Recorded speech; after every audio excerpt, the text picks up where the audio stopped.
پاکستان خو په تیر کې طالبانو ته ډېرې ستونزې پاکستان ولاړې کړي دي. یو له هغه ستونزو نړیوالو قوتونو ته امریکایانو ته اډې ورکولو، هغوی ته اتصالاتي لار برابرول، بې له دې چې پاکستان هیواد له امریکایانو نه ټاکس واخلي، د موږ هیواد ته اسلحې راتله، بارود راتله، دا د پاکستان لار راتله.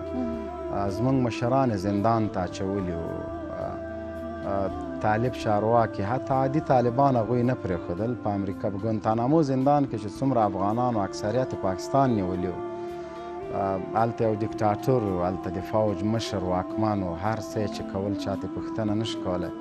او همدغسې یو حالت په خپله د پاکستان فوج نظامیانو راوسته تر څو دوی ملت ته جوابدې ونیسي. خو په غبرګون کې د پاکستان عام ولس د دوی په وړاندې ولاړو، تظاهرات یې کوه، مشکلات یې ورته جوړول، لارې یې بندولې چې امریکایان افغانستان ته زهریله مواد، بارود او توغندي او دا شیان رانه وړي.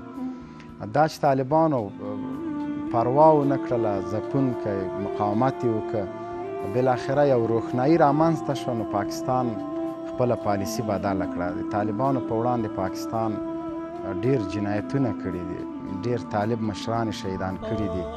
استاد یاسر تر اوسه ورک ده، زموږ مظلوم استاد ده، د رسنیو اتل یې زه بولم، هغه ورک ده، تر اوسه موږ پرې خبر نه لرو. ملا عبیدالله ورک ده، خانه دفاع وزیر تر اوسه پورې چا هډوکې نه دي لیدلي. نور ډېر طالبانو ډېر وحشي زندانونه تیر کړي دي. دا چې طالب د پاکستان خلک څوک بولي، دا د طالب په وړاندې ظلم ده، دا جنایت ده. طالب مقاومت وکړه، هیڅ چا ته تسلیم نشو. دوی که هر څومره غوښتنې وکړي، دوی که هر څومره غوښتل چې طالبانو کې لاسوهنه وکړي، طالب هر رقم وحشت په ځان تیر که، خو د دې هیواد د راتلونکي په خاطر د چا د لاس آله نه شول. ښه بېلګه یې ملا برادر اخونده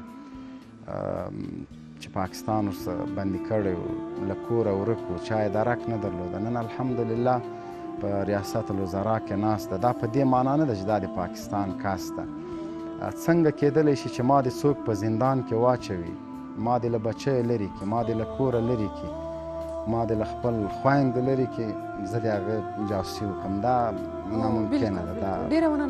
دا فکر خو مې نه و کړی چې له یو نجلۍ سره به زه خپرونې کې ناست یم، خو دا فکر مې کوه چې کابل به د طالبانو لاس ته لویږي. دا مې باور و. دا باور مې په 2014 کې په یقین هغه وخت بدل شو چې امریکایي ځواکونه له دې هېواده وتل شروع کړه، بندیان له ګوانتانامو نه راخوشي شول.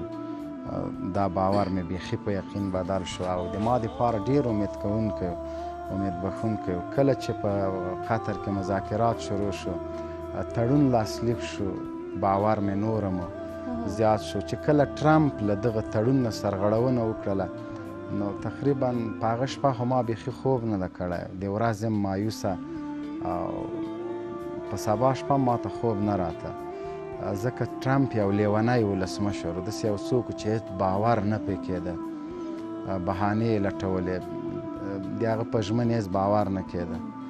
بیا هغه وخت هم تشویشونه زیات و له ما سره شخصا چې کېدی شي د ټرمپ په تلو باندې بایډن خپله پالیسي بدله کړي او امریکایان په افغانستان کې پاتې شي، ځکه امریکایان هېڅ وخت خپلو ژمنو ته وفادار نه دي پاتې شوي. بیا د طالبانو لخوا نه ښه تعامل او ښه برخورد، تړون ته ژمنتیا امریکایان دې ته مجبوره کړه چې تړون ته پابنده پاتې شوه. د خلیلزاد هڅو، د طالب چارواکو، ډیپلوماتانو هڅو، د بایډن حکومت هم دې ته راضي کړه چې له افغانستان نه باید ووځي، جګړه د حل لار نه ده. نو دا یقین مو درلوده، کله کله به بې باوره شولو چې یاره ممکن موږ غلط یو، خو په الله توکل او امید دا و الحمدلله. خو داسې په دې رقم نه چې دا څنګه وشول چې غني به تښتي، کابینه به داسې زر ختمیږي، کابل به داسې په امن باندې طالبانو ته، موږ به دا فکر نه کوو.